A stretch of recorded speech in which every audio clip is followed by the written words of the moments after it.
Welcome to Crosstalk. Kenya is said to be 85% Christian, but if that is true, why then do corruption, injustice, and moral decay still define our nation? As the church lords its authority and voice in society, we are called to be the salt of the earth and the light of the world. But as the Kenyan Church dimmed its light, or are we expecting too much from the pulpit? Today on this program, we ask, what's the point of 85% Christianity if the impact is not felt in our nation's character and leadership? You can be part of this conversation by sending in your comments on our SMS line 20316. Our WhatsApp line is 0786 316 316. Joining me in studio is Gerald Mangi Ole Walterfang, a distinguished strategic advocacy professional and governance convener who brings deep experience from both civil society and faith-driven networks. Also joining me is Dr. Godfrey Gichuki, a respected academic and governance researcher affiliated with the Department of Entrepreneurship, Technology, Leadership, and Management at Jomo Kenyatta International University. I think I got it right. Jomo Kenyatta University of Agriculture and Technology. He also serves as a senior pastor at Life Church. And we are not just the two of us. We are also joined in studio by a panel of distinguished young leaders, aspiring leaders, and pastors who are going to be part of this conversation. The role of the church in nation building. Welcome to Crosstalk. Gentlemen. Yes. Karibuni sana. Asante sana, JP. Daktari. I almost said international, but of course JKUAT is international, so that's right. Sure. Welcome, my friend. Thank you so much Asante. for hosting us again. Thank you. Yeah. I think before we come to you, and just to start this conversation, it will be good, at least also to just get to know our panel as well, what they do, and what you stand for. I think that will be a good place to begin. Maybe start with you, Pastor Talam. It's a pleasure today to be here. My name is Pastor Peter Talam, an associate pastor with Life Church International, but also a marketplace person. I lead a department in the Nairobi Hospital Department of Rehabilitative Services, the Sports Center Department, and my passion is to see the transition from the church, whereby people from the church they've got the Christian values, they are able to go into the market and be able to influence the society and the community at large. Mm-hmm. Welcome. Thank you so much. My name is Jackson Bidi. UNSA governor. UNSA stands for University of Nairobi Students Association, Faculty of Engineering. Yeah, and it's a pleasure to be here to discuss about the role of the church in nation building. My name is Sharon Sirikwa. I'm a third-year Biosystems Engineering student from the University of Nairobi, also serving as treasurer for the University of Nairobi Student Association. Mm-hmm. I'm excited to be here, and I'm very eager to learn and understand how Christian youths can play in this whole conversation about Christianity and how it influences the state of governance in the country. I am Shama Hopio. I work as a business and research associate at Afristech Technologies. I am passionate about Christianity and showing the love of God, not just on Sundays, throughout the week, in everything that we do. Good. Hello, everyone. Hello. I'm Kelvin Mwachi. Kelvin Mwachi is a businessman in Nairobi. I do run a cyber cafe. I also sell electronics, these screens, these TVs, and everything of that nature. But I don't want to head into that direction. What I am really passionate about is the politics of this country. I would like to be known, for purposes of this congregation, I will wish to be known as the minority leader of Bunge la Mwananchi. That is a position that I was elected recently. So I am the minority leader, Bunge la Mwananchi, and for what I stand for, of course, is one term. Thank you. Thank you so much. And I saw you guys had good elections, and you even sworn in your new, is it president or the speaker? All of them. Asante. Hi, everyone. Hi. My name is Stephen Juma Ndede, a young pastor in training, I am so passionate about the young people. I work with the teens and youth ministry at Kenya Assemblies of God, East Assembly in Njiru. I am here to learn and also to challenge myself and also to get to know the role of young people in nation building. Thank you. Yes. Hello. Odhiambo Bat is my name. I am a pastor, a teens and youth pastor at Assemblies of God in Njiru, but I'm also the chairperson of Chanuka Association, an association that trains young people to simple steps that they can follow to transform their lives.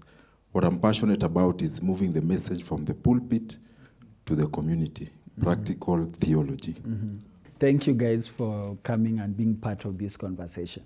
So it's an open conversation, and I'll be throwing in questions for us to also just give our thoughts on that. But before we get into the conversation of the role of the church, let me start with a recent event that happened in the city, the shooting of lawyer Charlo.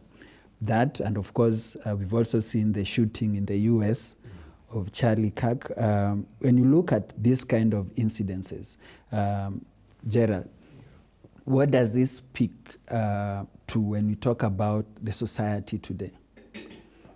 Number one, let me start by saying that this is an indicator of the loss of value, sacredness of human beings, that we are slowly eroding what we call sacred, that you and I are created in God's image. And that value seems to be eroded day by day. Now, why is that happening? That could be a big question. In the case of the Kenyan scenario, you know it's a precursor of what one gentleman who came and made a lot of comments about the dispossession of land, I believe he's called Congo, who spoke to the effect that you're being dispossessed, you're being disfranchised, and there's a lot of anger in this country that many people may not know, where we have had deaths of people dying because of their property being disinherited, land grabbing, and that anger, because the laws seem to be not working fully, and there's a sentiment that justice in this country is being bought. It's leading to people taking on the law unto themselves. And therefore, you'll find a lot of resentment and anger and revenge. So that's case number one in Kenya. On the other case, when you're looking at it, there was a lot of resentment also about issues of Trump. There's a resentment about the bombing of Palestine and Gaza. And this is all about justice, and the use of force. So you'll always have people who feel angered and pained, and they feel helpless. And therefore, they decide to take their laws upon to themselves. And then the question becomes, what is it that we are not doing right in society? And what is it that we are meant to do that we are not doing? That would be my opening comments with regard to the two cases. Okay. Dr. What has society become when you look at these recent issues? I would think that, what happens is that in a civil society, matters of differences of opinion and can be prosecuted in conversations like this. But if we don't talk, then we resort to resolving our differences through violence. The reason why, Kenyans, we aren't chopping each other's necks is because we can have a conversation like this. In the absence of debate and discussion, even if the matter is very grievous, then we resort to resolving those issues through violence. Is the ultimate way of resolving a conflict. But we want to avoid that. So a civil society must stick to the rule of law. And so the breakdown of the rule of law, whether we talk about the Kenyan situation, this lawyer who got murdered, details are still emerging, or the American case of Charlie Kirk, who got shot. I guess maybe he was taking a bullet for Trump. They wanted to kill Trump as well. So I guess maybe he was an easy target. And it's a very sad thing. So that tells you that in the same way the Americans are very aggressively debating their differences, there are those sentiments, those people who decide, look, I'm so aggrieved, I will just take a gun and shoot you. And I think even in Kenya, I think the lesson for us as a society is that we must agree to listen to one another, even if we don't agree. We don't like what you're saying, you don't like what this other person is saying. We must debate and flesh out those ideas and differences, because in that way we can arrive at the truth. Otherwise, if we don't have a conversation, that's what we're going to resort to. Okay. Yeah. So as a society, the most important moral is the idea of having a conversation, being able to speak to one another to maintain law and order and flesh out our differences. Yeah, that's my contribution. All right, thank you, Dr. The idea to having a conversation. Yes. And that conversation today rises to the church. Yes. When you look at the present government, it is one that is said that rode on the shoulders of the church. So to the majority of Kenyans, it looked like the church was going to position itself, the institutional church, to position itself to speaking truth to power in a way that when the system fails, then the church could speak. But it seems like the church is not speaking. Gerald, why is the church not speaking when we need the church to speak? Well, the church has always spoken, and the church will always be there. And the church has outlasted many institutions. But the church is made of individuals. And therefore, the church's mission is following Christ and the salvation of Christ. When you deviate from a mission, then you begin to rely on men. And so our mistakes have been more of our mission drift as a church, as opposed to the church collaborative being able to carry out its mandate. Now, the history of Kenya is that we got independence, and when we got that independence, we came in as different denominations, and whatever denominations, at least the followers of Christ are followers of Christ. Jomo Kenyatta, here and there, not quite, a church person per se, tradition. In comes Moi, a very committed Christian, and I believed in his commitment, AIC. But then again in leadership, you're surrounded by different individuals. And the reflection of who you become is the advice you receive around you. And so people said, inchi sasa iko na Moi na iko na AIC. Out goes Moi, comes Kibaki. Kibaki, very interesting fellow. Ni sawa tu, mambo ni hiyo, tutasikiza vile vile, but he goes to church and suddenly he's a Catholic, and indeed he professes the faith. And he did his thing. And at that point, because of also our slight differences in between, which we don't like talking a bit, now I can guarantee you the Catholics said tumefika. Sasa tumefika. Ilikuwa AIC, sasa Again, who surrounds you as a leader? Kibaki does his thing. Some people are happy, some people are unhappy. Out goes Kibaki, in comes Uhuru Kenyatta, a St. Mary alumni. By virtue of that, a Catholic. Sasa tunasema the Catholic wameshikilia kabisa. Hakuna kubanduka sasa. Sindio? Of course, government is evaluated, scorecard, some things done well, some things done terrible. Yeah? Uhuru Kenyatta's administration. So then, people say, no. 2 terms of these Catholics, tumeona vile kumeenda. It is the turn of we, the Pentecostals. Na sisi tuko na Roho Mtakatifu. Na sasa ile ikulu tunaingia. Na pale tunaenda kunyorosha. They entered. With prayers and intercession. With prayers, intercession, and the Holy Spirit and the Holy Ghost. Yes. Everything possible. And I can tell you, just like anything else, in every place, I remind people that Jesus Christ had 12 disciples, and out of the 12, there was always one to betray him. And he knew that, and he saw that coming. So same thing as people are walking in, whether they are the Catholics, AIC, there are people with good intent as a church that we are going to speak truth to the power. But there are people in the church whose mission is not of the church, and they are going to speak truth to the power, but truth that benefits them or it's at their comfort. And that is where now we lost it. Okay. I have maintained, and I hope Kenya will learn. And I'm hoping that our viewers will listen to this carefully. Our spiritual leaders are leaders unto themselves who have been given that position by God, and by virtue of being identified as a calling, they should not be the ones going to State House or any part of the world. It is the other way. It should be leaders going to consult the spiritual leaders, isn't it? Yeah, because that kind of a relationship has Yes. created a scenario, Daktari, Yes. where the priest now shakes in the presence of the king. Yes. So ideally, they will not speak any truth.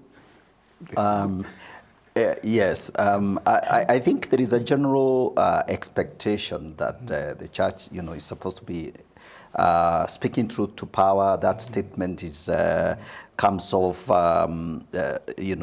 Nietzsche, Friedrich Nietzsche's understanding and all that. I think we are laying a much, much greater burden on the church that the church does not carry. First of all, the church is not as an institution, it's not a political organization. Churches are registered by the society registrar. So they are not political. They don't have a capacity to legislate things political.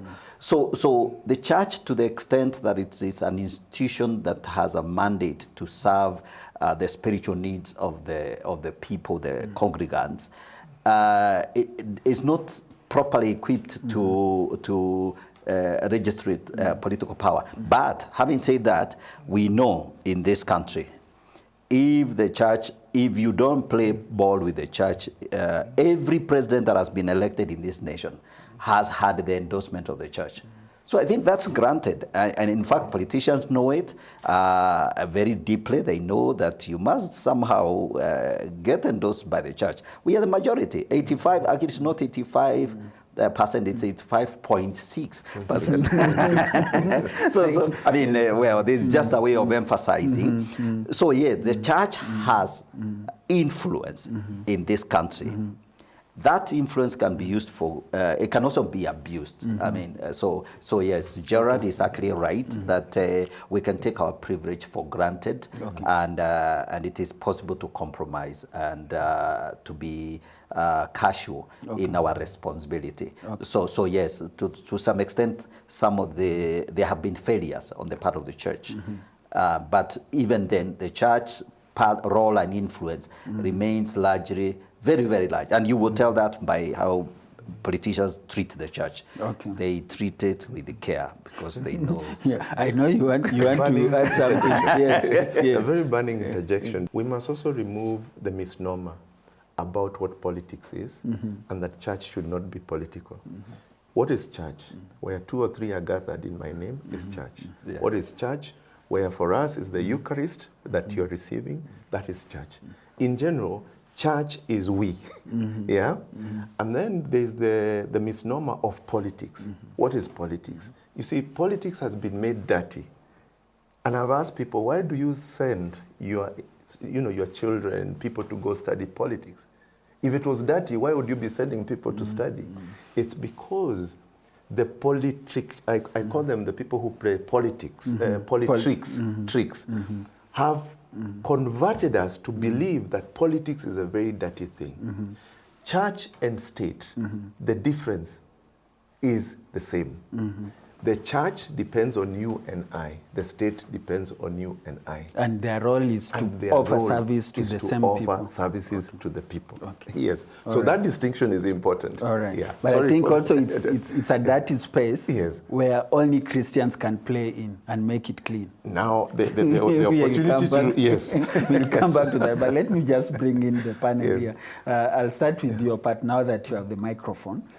If Christians are 85.6%, why is that influence not translated into good governance? I'd say it's because we don't disciple right. It says righteousness exalts a nation. So when the righteous rule, the people rejoice. It is the role of the church to ensure that people are righteous. The more righteous people we have, the better chance we have of choosing a righteous person to leadership. So the failure of leadership is actually the failure of church, because the leadership we have is a reflection of our society. So the church has failed to disciple people into righteousness. We have left it as a role where you can pray for righteousness, but not to be discipled to righteousness. And so because we don't disciple people to righteousness, the chances of electing unrighteous leaders has become so high. So we might be 85%. 0.6. Yeah, but the depth of discipleship might be 0.01%. Those ones that have been truly discipled to righteousness might be 0.1%. Just look at how Kenyans are. Look at how they drive. Look at how they talk. Look at how just Kenyans live. I keep telling people, you might have a problem with the president, but if I put you there, probably it would be worse than him. Because even the way we drive, the way we overlap, we have this mentality of, I want to be fast. If someone is overlapping, that person is already corrupt by nature because they want to go before you. So any opportunity to go before you in terms of even finances and all those things, they will grab it just the way they drive, just the way they live their lives. So the church has failed to disciple the 85.6% to be righteous so that when we go for an election, the probability of electing a righteous president will be high. Okay.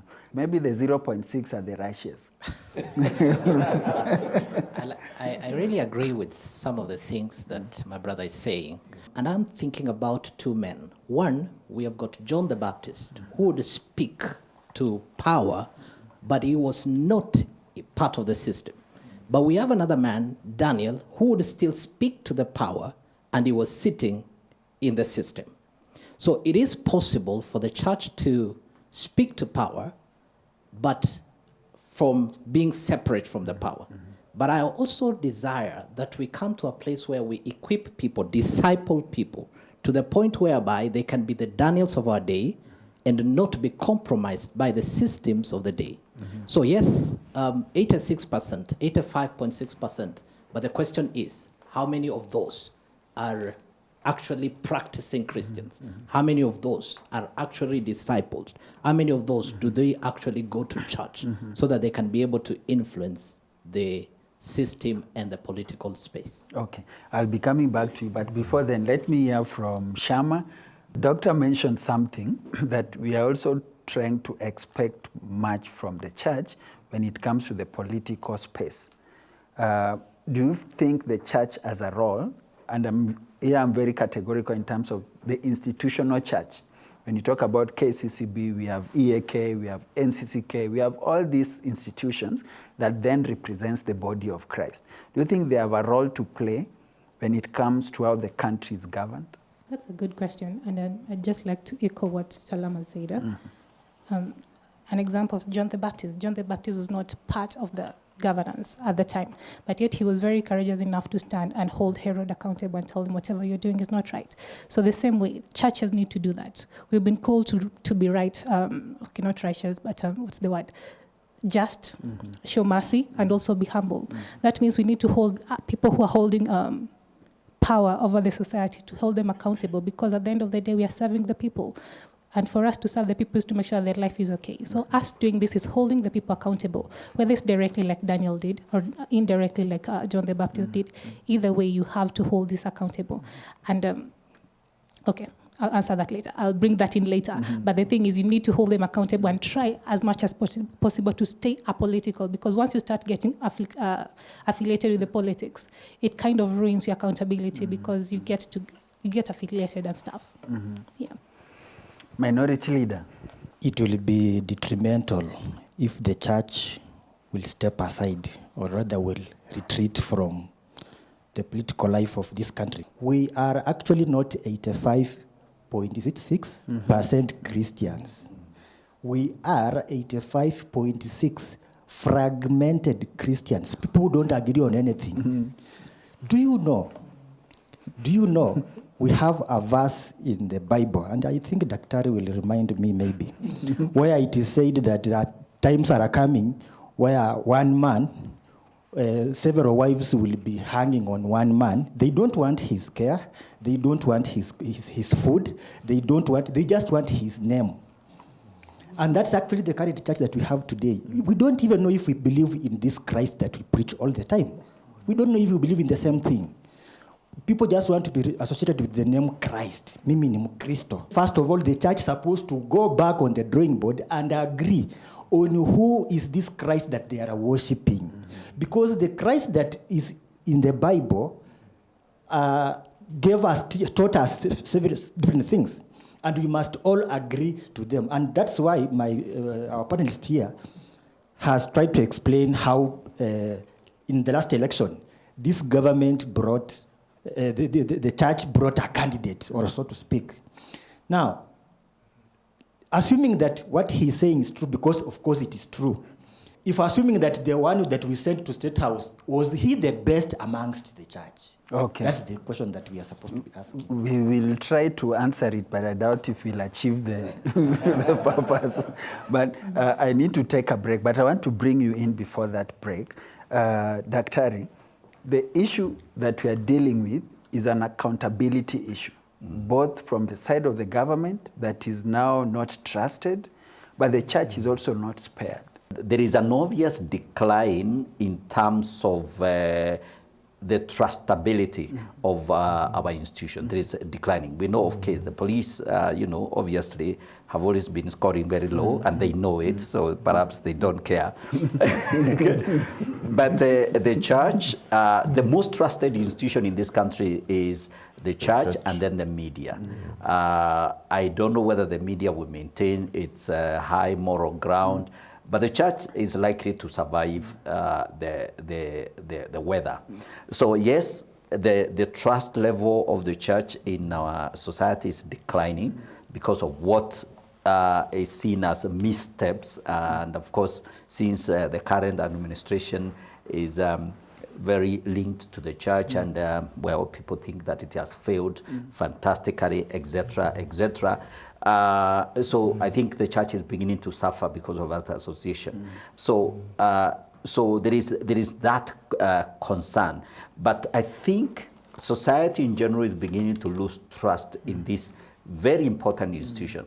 Parliament, for example, is one of those institutions. I think everybody has given up on them. Not that they don't have a role to play. And for me, I worry, because if we lose trust, and if our institutions collapse, then that's really pointing to national collapse. Okay. So I think we have to recalibrate, we have to return to the conversation, and really be genuine and ask ourselves very hard questions. And of course, like our sister said, we still have to, to speak, truth to power, including truth to some of these institutions, and calling off Parliament, for example, for their obvious corruption. It's being exposed, and now judiciary is on the firing line right now. So those are very bad developments in our country. So I mourn, I really think that as a nation, we stand at a very bad corner if we let trust in institutions decline precipitously. Yes. Okay. Yep. Gerald, maybe your reaction to some of the views that have also been presented here. And one of it is this the best that the church could do? The church, who is there? You and I, the president, our cousins, the chiefs, the police, they go to church. The private sector, who is there? Your parents, my parents, the private sector people, the church people, they attend churches. Yeah? So in every core part of the society of Kenya, it's made of the same people that we're talking about. There's no segregation between the political and the church. So are you saying that we the people are on trial? We the people are on trial. There seems to be like there's a group of people out there, and we who are somewhere here. When you enter to your homes, you find it's the same guys you're talking about. Your brother is the judge, your sister is the chief, the other guy is a relative to the president. We are all related. We are all Adam. And the mess is one.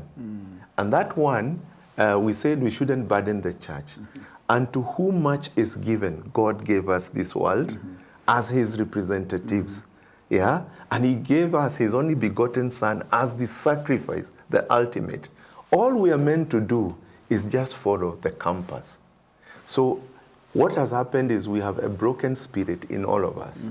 The more corrupt you are, the more your barometer is broken. We are all broken. We all have a sense of corruption in us. That is given.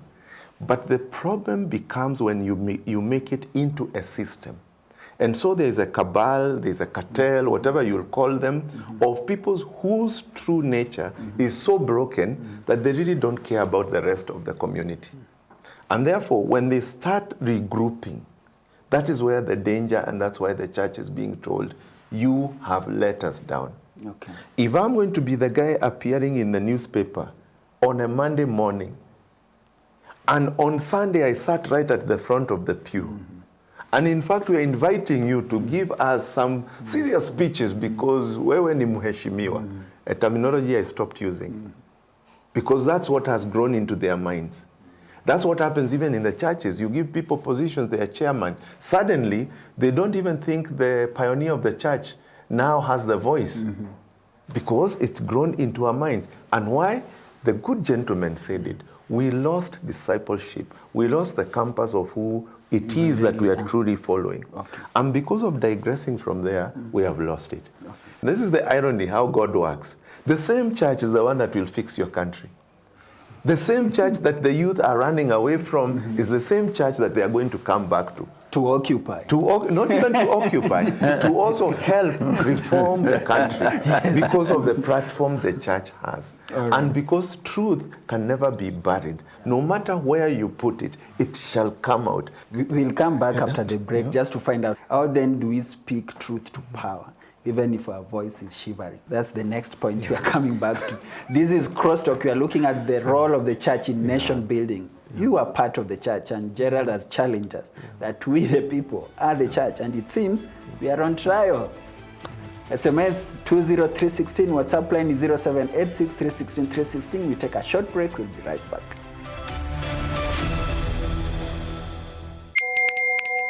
We are living in a lost and broken world, constantly bombarded by messages of hate and atrocities.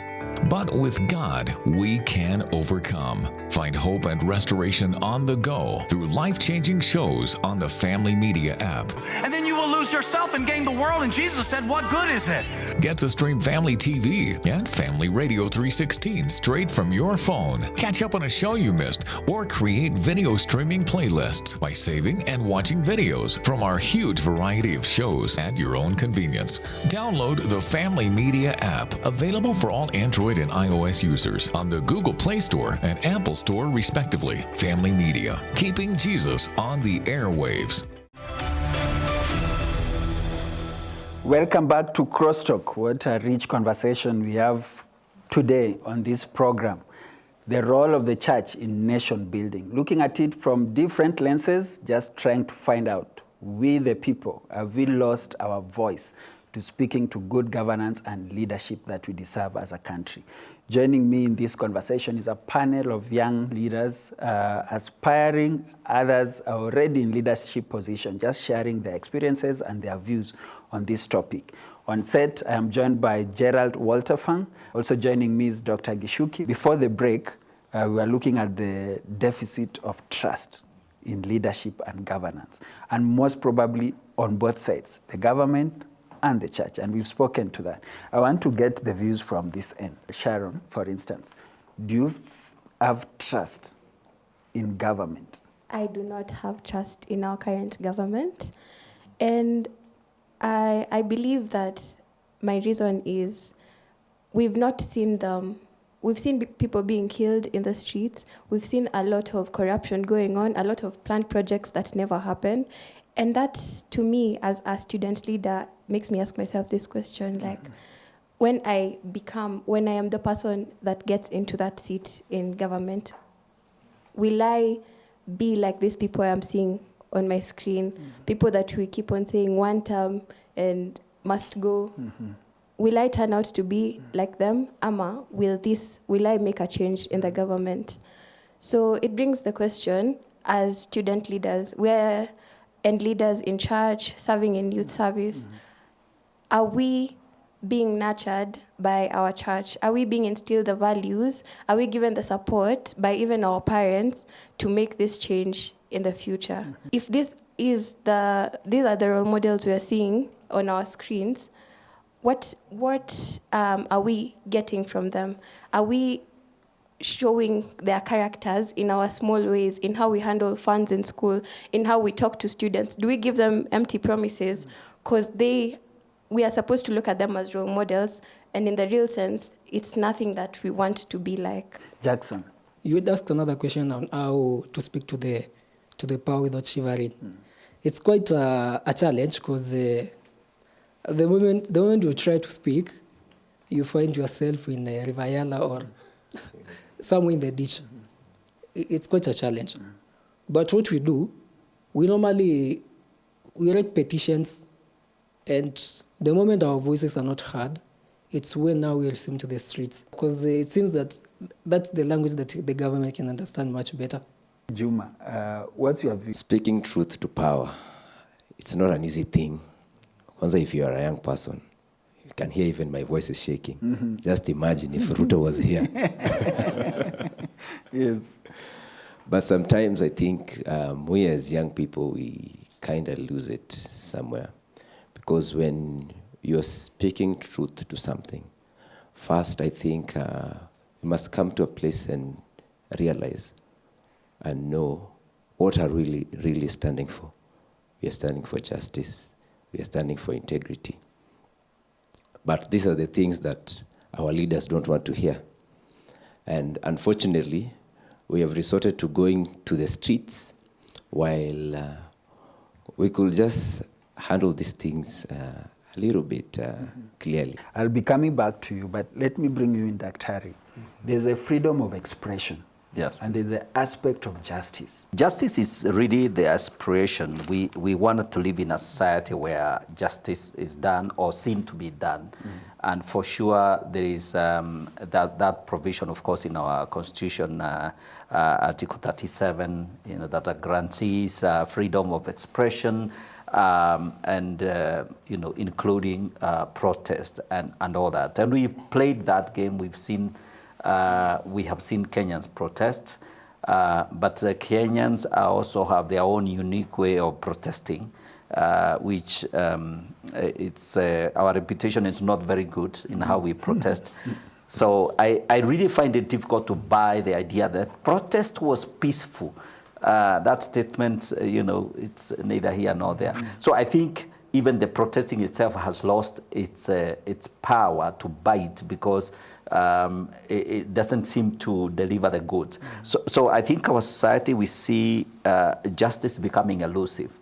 Our society must learn to talk to each other and to engage and really give a chance to the other side of the conversation. Because once you start by assuming that you are right and the other person is wrong, then more or less then we end up in the same place where we started from the time of conversation. So yes, I am for justice. I want justice to be done. But we must employ tools that really achieve that goal without having to sacrifice people's lives on the streets. Okay. Do you think that, for instance, the compensation that now is being pushed by the government to the victims of the protest, is that an alternative way of seeking justice? I think the government obviously has made a bold step in offering or rather putting together a team that is going to try and find a way to have some level of redress.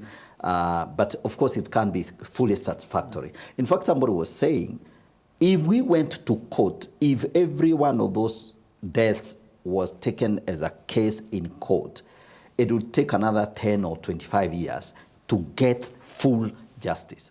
So, but you can still come to the table and present your matters, and without having to go through all the paperwork, very, very long paperwork, and I say, okay, so what is your demand? I want maybe a financial consideration would satisfy us as a family or something like that, and then it is handed. That does not mean that the guilty party are not guilty, but at least you have, we have arrived at a way of bringing, so I am actually for that strategy. It was applied in South Africa. You remember the Truth and Justice Commission in South Africa, which had to be initiated, and the church was at the center of us, the late Bishop Desmond Tutu was at the heart of that. But there was a way that commission was able to bring some form of acceptable resolution, but not the ultimate justice. So I think for me, this is a very good effort, bringing some level of closure, but that doesn't mean that the loss can be fully compensated. Okay. Yep. Mr. Gerald, 207-208 led to Truth, Justice and Reconciliation Commission. That was led by the late also Professor Bethwell. But if we look at it, is it just the same old things that we do? Kenya is very good at hiding from what it should be doing. From all the way, even pre-independence. Injustices that have taken place in different places. We talk about them, we set up commissions. After a year, not even 20 years, after a year, that is long forgotten. And how do we forget it? We have prioritized politics. The Bible reminds us of justice, mercy, and peace. And I refer to the Bible as my first constitution. Kenya, we sing our national anthem, and we inject the Bible indirectly there. In our preamble, we inject the Bible there. But what has happened is, you have mentioned 1992, we had issues. 1997, we had issues. 2007 was the highlight. That was the biggest. That's the one that shocked everyone, isn't it? And yet, in our neighboring country there, 1994, we saw it with our own glaring eyes. Everybody saw what happened in Rwanda. Rwanda went through a very painful process. The president decided that they will have to find a formula in which the persons whose injustice has been predicated on will have a say. It doesn't mean that we agree, isn't it? But it means I have heard that you did this because of this. You killed my family because of the... Whether I forgive you or not, I've had the chance to express it, I've had the chance to remove it, and slowly people start finding healing. There can be no justice when people have not sat in a place to express the pain that they have had. All they do is they keep it inside, and it becomes a custodian of revenge, resentment, and anger, and it explodes because it's being suppressed. So that is something that has happened to us. And then I keep remembering that even when Jesus is having a conversation, because that's what he was doing and preaching to us, we still put him on the cross. It didn't matter what he said, and everything he was saying was good. And therefore, we were still put on the cross. And therefore, I differ a bit with my brother that the Gen Z or young people in every generation, right now it's happening in Nepal as we speak, when you don't listen to them, because the issue is listening, and nobody is hearing what these people are saying, the last result always, my brother JP, is they will come out. And now the coming out is with resentment, with anger. Finally, to my young people, this is the thing that we as the church are also working on, and we have presented it to the church. There is a tool for you to just check if these candidates actually fit that profile. Is this leader blameless? What does blameless mean? If we go through your record, you have never harmed anybody, yeah, literally. You have not stolen anything, literally, and it can be checked, isn't it? You have been seen to do service to community, so you're blameless. The next thing is you check whether that person is an encourager. In any place that you work with, if you want to test about good leaders, do they encourage others? Are they threatened by you being there? So you got to check that. Then that's an encourager and an empowering person. Then the V is you must have a vision.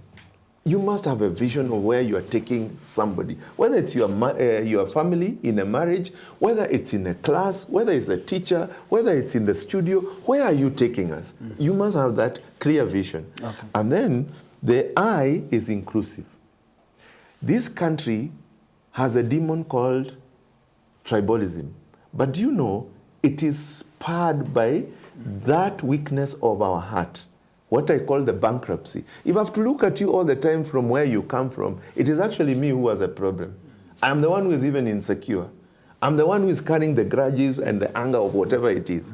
And then the final one, the P, does this leader, regardless, MCA, whatever levels they are in, do they protect family? How is their own family? Their immediate family. And then if you leave the immediate, how about their relationship with the extended family? If you can't take care of those, how are you convincing me you're taking care of 57 million people? BVIP. BVIP. Good. Yes. Yes, Obat, you have something to say. He has talked about our national anthem. Says, "Oh God, for all creation, bless this our land and nation." Says, "Justice must first be our shield and defender. Then, and only then, will we dwell in peace, love, and unity." So I tend to disagree with Daktari that you can compensate without justice. The fact that I'm willing to compensate is acknowledging that I was on the wrong. Even in insurance, they don't compensate you until they exonerate you from the fault. They say you are not at fault, so we will compensate you. But if you are at fault, you are not compensated. So the fact that the government has accepted to compensate, it means they were at fault. Those people were killed, that was extrajudicial killing. And this will become a habit where people are not held to account. So the next president or the other one will just send police on the streets to kill people, knowing that government has money, and after all, we will compensate them. So no one will ever be held to account on the lives that were lost. I think we need to have this conversation of justice must be our shield and defender. And we must see it that justice indeed is our shield and defender. So we need to have the conversation of how do we make our society just? Because even as the church, we know that the throne of our God is made of righteousness and justice. Pastor Talam, if we have the three arms of government represented by Christians, why is justice so elusive? Why is it that all these three guys are not listening? I'd like to start with that statement. You can hear, you can listen, but you're not hearing. Again, I was just thinking when Dr. Gigi was talking about avenues of information. Before we go to the place of justice, we must talk about the truth. The truth, I like the commission you mentioned about. It was truth, justice, then reconciliation. So before you talk about justice, there must be truth. And after justice, there must be reconciliation. Between these two different divergent views, we must come to a place where I hope we may be able to come to a place where there is a level of reconciliation. And our panelists have talked about the victims, whereby these victims, they are compensated. I don't know if that is justice, but the question is, the person who made the mistake, what is being done to them? Shama, why is the government not listening? I think the issue is so much deeper and it goes way back. Because justice is very simple. But what is the root? For justice to come in, something must have happened. What is making these people behave this way that we need to find justice for these people? And why are the people in power not being just? Then it goes back to the values. And where do values come from? Values come to how we were brought up. Like the church shapes our values, our society, our beliefs, and all that. So it goes back to the church. What is the church doing, or rather, what did the church do back then that is making the people that are currently in power, because you cannot teach an old dog new tricks. So what did the church do back then that is making these people find it hard, or rather, not find it hard, but rather do not do justice like it's supposed to be done? Yeah, that is because it's one thing to have justice, and it's another thing to just throw money to the problem. Because the government has money, it will just keep throwing the money to the problem, but then it becomes a routine. Something happens, instead of justice being found, they throw money to the problem. At first, yes, it will be effective, but as you continue, something happens. So we need to go back to the root cause. What are we teaching? What values are we bringing up with our kids, or rather, the young leaders? How are we equipping them so that once they're in power, they can execute justice. I know Bunge la Wananchi speaks about these things almost every day. But where is the result? The problem with the office of with our political leaders is just one. They have no political will, and they are not interested in listening and addressing the issues. I dare say we will still be extending another 10 years of suffering for nothing. Okay, thank you. And let me bring you in, Dr. Ari, because we have some of the members who are saying they might not necessarily agree with alternative justice, and in this case, the compensation coming before justice is served. But that's besides the point. The question is, we as a country find ourselves in this unique space, both as a church and as a government. What do we do next? For me, I would like to see more conversation, more people differing and fighting it out verbally, you know. So let's have this, and that's how South Africa solved out their problem. It was very bad because they had fought very many years and so many people died. But they said, okay, fine. If we're going to go forward as a country, so they said truth, justice, and reconciliation. And that model is probably one of the best. I mean, maybe there are other models, I don't know. So sometimes even if I say I'm an expert, really I have to ask myself, where has my model been proved? So the truth, yes, need to be known. Those who got killed, how did they get killed? Who killed them? Where were they? That truth needs to be known. So that's the truth part of it. And then now the justice. How can justice be served for these victims and this perpetrator? You understand? Yeah. Both for the victim and the perpetrator. And then how do we achieve reconciliation? So if this particular, for example, this particular commission that was formed, if it's going to achieve some level of that, that's fine. Okay. It may not do it. It might actually be an sham, just, to calm Kenyans down while we wait for 2027. I can't make a judgment. But I would say it is better than nothing. I think that's really the Kenyan dilemma. Is this a good thing? Is it a bad thing? But if we do nothing, it's no better than burying our heads in the sand and assume the protest didn't happen, nobody died. Nobody wants that outcome. Yeah. So my warning to Kenyans is that we are better off fighting it out in a conversation than fighting out on the street. On the street. Yeah, that's my argument. With all respect with the Gen Zs, I think they need to come. They need to come to the table, or they go to the streets if they prefer the streets. But I don't guarantee their safety, and not because I don't want them to be safe, okay? But there is a point at which protests break down, unless you're not very observant. Okay. Yeah. Yes. Hold it on your mind. Yes. Sorry. Okay. Because Sharon. You had mentioned something about not all the laws we are trying to fight for will be implemented. Does that mean that now we are going to settle for bare minimum? And I don't believe that's what we want as a country.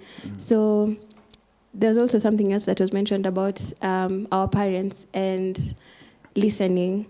I believe that most of the Gen Z parents don't give a listening ear. Mine, let me put them out there to be included, because I would tell them I want to go for maandamano. I want to go fight for it, and they'll be like, utaenda huko na ukishutiwa sasa, if something bad happens to you, or they would say things like, there's nothing that's going to happen. There's no reform. There will be no change. You're just going to do it.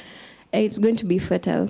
So I believe that now our parents also play a big role in all this. Okay. Other than how we've spoken about the church and their role, they should be there to listen to us, because it will also lessen that anger that we bring out to the streets and all the rage that we have for the government. So them listening to us, letting us express how we feel, and not them now arguing back. Them listening, understanding, and sharing their opinion in a more polite way, and also them being more understanding of the current state. And we are the change. We are the future leaders. So that is what we're trying to bring onto the table. And now, lastly, to the church.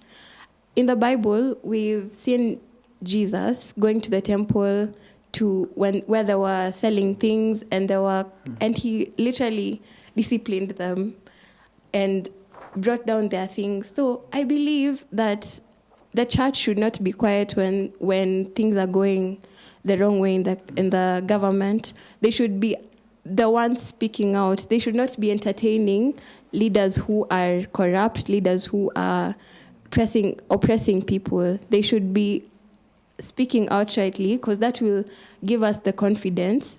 If our parents are on this side supporting us ourselves, we have that motivation, and the church is also speaking up. So there's that kind of unity that will help us bring this change. Give us more things to do now at this point, because we don't want to continue receiving bare minimum. Okay. What do we need to do? I think that will be each of us closing remarks, so then we know what we need to do. I sympathize with the Gen Zs. And when you are out, some of us, including myself, I came out. I came out because it was a challenge. First of all, in the African tradition, your children don't go out to demand for things that we ought to be the ones who are doing. That's the question you're even asking the church. That's a failure of us, my generation, and the one slightly behind me, I think it's the millennials also, not asking and not holding both the church and the government to account. That's a failure. So I do not excuse leaders, including myself, including also the church, that we stop listening. I know we throw our age and hierarchy around. We are told in the Bible to have wisdom, to also learn the signs and the times. It's important to know that the times we are in, like it or not, today as we speak, right now, Nepal is on fire, isn't it? They could have planned all they planned, but I can guarantee you one thing. If they had decided to listen and to say, I think these young people have a point, they would be able to deflate even our own 2024. You remember, the young people gave us advance warning. All we want is the following items to be changed. We are struggling with the cost of living in this country. We are struggling with security in this country. They did not jump out immediately. They actually gave us what you call forewarning. But somebody somewhere did not listen. Or some people somewhere did not listen. And some people somewhere went and told the president, you are the president. You have all the instrument. Hawa ni watoto. Waezi kuja hapa kutusukuma. We must learn to listen to you guys, whether we like it or not. Okay. Even the Constitution, in terms of time, we are also being phased out, isn't it? Yes. Then I wanted to say the last one. This is to the Gen Zs. I will ask you the following question. Would you rather have a young, corrupt person who is even smarter with the technology today, or have a mixture of your leadership with righteous people, with people who are selfless, and it doesn't matter the age? Because the one criteria is they are righteous, they love the country, they are patriotic, and they do the right thing. All right. You can have a whole lot of young people, and they have learned from role modeling the wrong thing. You will end up in the same place. Yes. Daktari, yeah. She brought in the aspect of if Jesus flipped tables, yes, why is the church not flipping tables in government offices? Yeah, well, yes, yeah. I think to answer a question, and if this message is ever going to resonate, yes, Gen Z said, you're not listening to us. But if you're going to be listened to, you must also be willing to listen. So there has to be a conversation. The real solution, nations that progress, is nations that allow, and that's why we talk about freedom of speech, free speech. Free speech is listening to somebody you don't like. The conversation must be mutual. So if we as a nation are not willing to have an adult conversation about our problems, we will continue going around in circles. And the minute we agree to talk and even listen to people we totally disagree with, that's the time we'll have progress. That's my take. All right. Gentlemen and ladies, Thank you so much for your point. That's the only time we had for this conversation. I know we can still continue to have more views and opinions to this subject, but our TV time just allowed us that. So thank you so much, and we look forward to hosting you again on Crosstalk and even different platforms that we have at Family Media. I think one thing that stands out for me is we can blame the church, blame the government, but forget to look at ourselves. Yeah. So it is we the people. So I think that's one thing that is coming out strongly. That when you talk about nation building, it is we the people. Yeah. What do we really want to see in our leaders? So thank you so much for your opinion, for your thoughts and beliefs that are very strong towards this conversation. Thank you so much, Daktari. Thank you, Gerald, for your time as well on Crosstalk. We the people, that's the call that we've been given. And I think we take this opportunity to invite you to be part of what Family Media is doing, keeping Jesus on the airwaves. Because when you talk about morals, it can only come through programs such as this. You can be part of our partnership family, people that keep Jesus on the airwaves. And you can do this by just sending the word partner to 20316, and our promotional and partnership desk will reach out to you and give you ways into which you can be part of this mission. Until next time, bye-bye for now.